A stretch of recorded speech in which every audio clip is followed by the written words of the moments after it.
Hola, hola. Gracias por estar aquí en su canal financiero.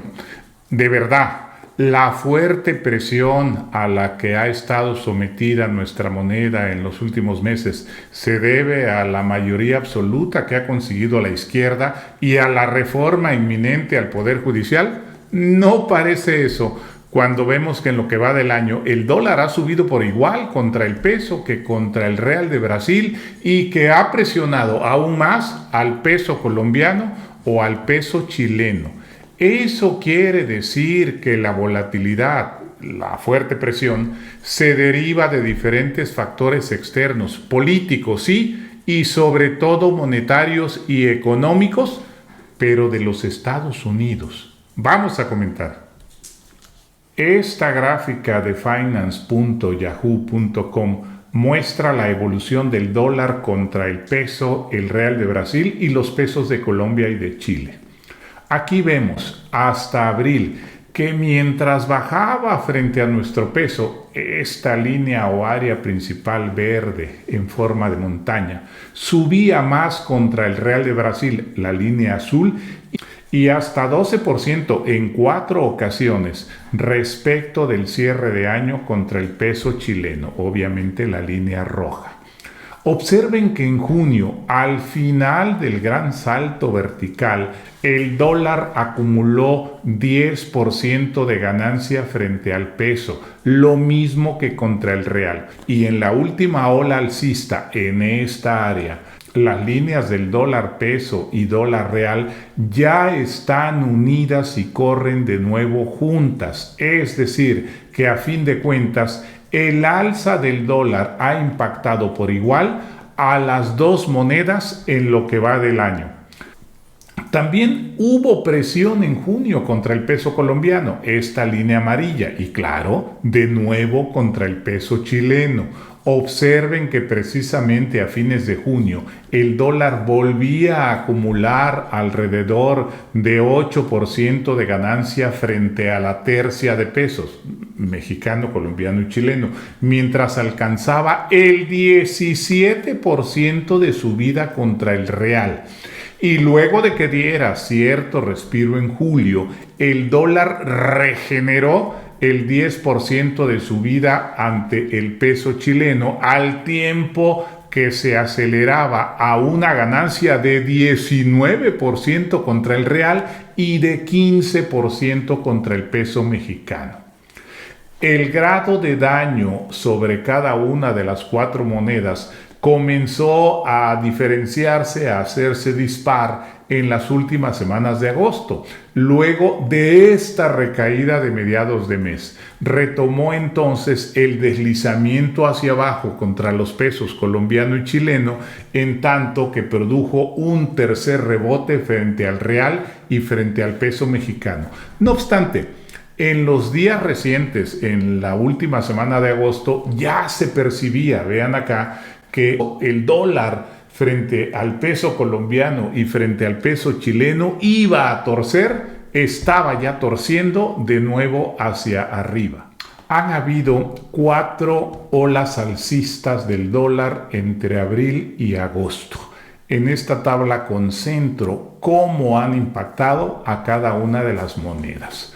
Vean que en la primera ola de abril y mayo, el dólar frente al peso mexicano subió 7,5%, casi lo mismo que contra el peso chileno, un tanto menos moderado, pero casi en la misma magnitud. Subió frente al real brasileño 6% en números cerrados y 5% frente al peso colombiano. La ola más fuerte es esta de mayo y junio, fue esta de mayo y junio, cuando el dólar subió 12,5% contra el peso mexicano, prácticamente 12% contra el real de Brasil, 9% contra el peso colombiano y casi 8% frente al peso chileno.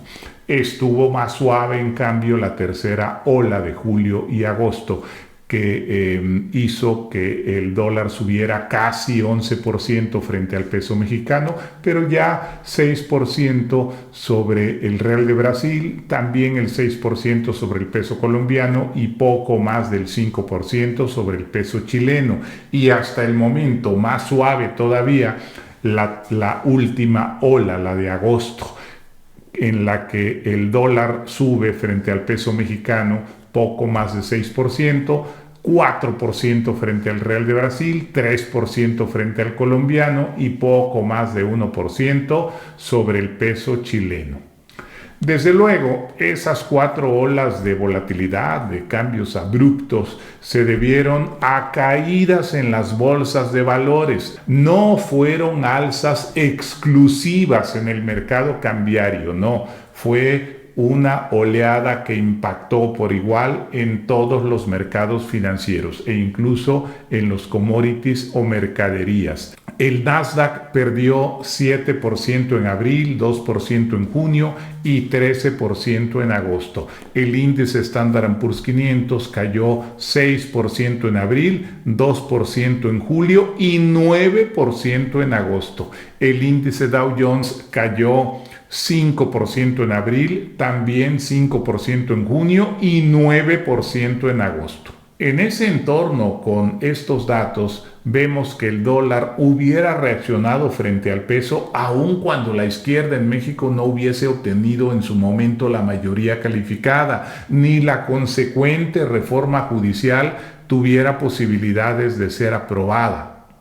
Las bolsas, como las monedas de la región, cayeron por el nerviosismo que surge del periodo electoral en Estados Unidos, los temores de que la economía de allá se frene y caiga, entre otras cosas porque las tasas de interés, como he comentado aquí varias veces, están muy altas. Todo eso, combinado con el proceso de baja paulatina de las tasas de interés que ya están haciendo los bancos centrales de nuestros países, de México, Brasil, Colombia y Chile, que restan atractivo a la inversión libre de riesgo. La reforma judicial en México sí incide sobre el mercado cambiario, pero dados esos otros elementos, su incidencia es muy difícil de ser cuantificada.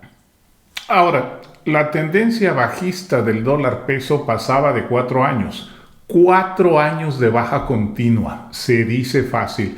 Así que desde cualquier perspectiva de los mercados, lo normal era que esa tendencia se alterara, cambiara, se torciera en algún momento. Si vemos el impacto del dólar sobre el peso, caemos en la cuenta de que el saldo es positivo para México. Eso es raro tratándose de una moneda que no se considera dura ni está bajo estricto control como el renminbi o yuan de China. Esta otra tabla muestra el comportamiento, que ya señalé en 2024, y en 2 periodos significativos para México. Desde el punto más alto en aquellos tiempos de la pandemia, se acordarán, y desde el 30 de noviembre de 2018. En 2024, vean, el dólar sube casi lo mismo contra el peso mexicano que contra el real de Brasil, un tanto menos frente a los pesos colombiano y chileno. Sin embargo, desde el máximo de 2020, el dólar ha perdido 17% contra el peso, aunque ha ganado más de 7% contra el real y contra el peso colombiano y 5% frente al peso chileno.